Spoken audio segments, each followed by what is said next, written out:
हाथरस घटना নিয়ে কি বলছেন যোগী আদিত্যনাথ, শোনাব আপনাদের।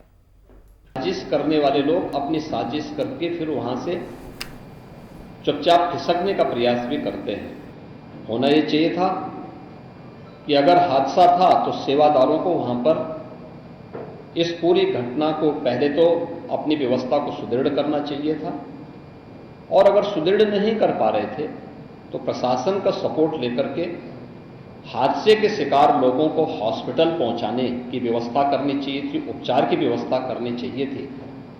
इसका सबसे दूसरा जो पहलू ये है कि हादसा में लोग मरते गए और सेवादार उससे पहले वहां से खिसक करके भाग चुके थे, और इसीलिए हम लोग इसकी पहले जाएंगे। और मैं इस बात के लिए आपको इस बात के लिए मैं कह रहा हूं ना कि मैंने इसीलिए जुडिशियल कमीशन के बारे में राज्य सरकार ने इसको तय किया है। हम इसके तहत निष्कर्ष पर आएंगे और इस प्रकार के बड़े बड़े आयोजन हम लोग करते रहे हैं, लेकिन कहीं भी कोई इस प्रकार की चीजें नहीं आई है। और मुझे लगता है हम लोगों ने इस प्रकार के बड़े बड़े आयोजन हमेशा किए हैं, कुंभ जैसे बड़े आयोजन किए हैं, बड़े बड़े कार्यक्रम होते रहे हैं, लेकिन इसीलिए मैंने कहा कि इसकी तह में जाना आवश्यक है कि आखिर इसके पीछे कौन लोग इसके लिए जिम्मेदार हैं।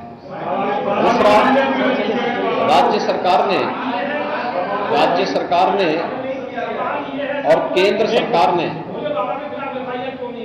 देखिए कि एफआईआर एप्लीकेशन परमिशन के लिए जिन लोगों ने दी थी, प्रथम दृष्टया पहले एफआईआर उनके खिलाफ होती है और इसके बाद फिर उसका दायरा बढ़ता है। ये सभी अन्य लोगों के दायरे में आएंगे, जो भी इसके लिए जिम्मेदार होंगे वे इसमें आएंगे। केंद्र और राज्य सरकार ने आर्थिक सहायता की भी घोषणा की है।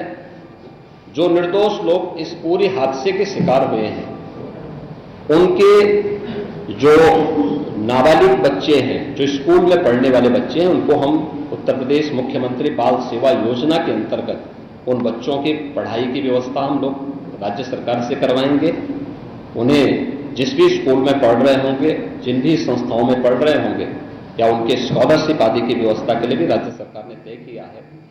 और प्रत्येक मृतक के परिवारजन को भी केंद्र और राज्य सरकार मिलकर के 4 लाख रुपए की सहायता और गंभीर रूप से घायल व्यक्ति को 1 लाख रुपए की सहायता दे रही है। धन्यवाद।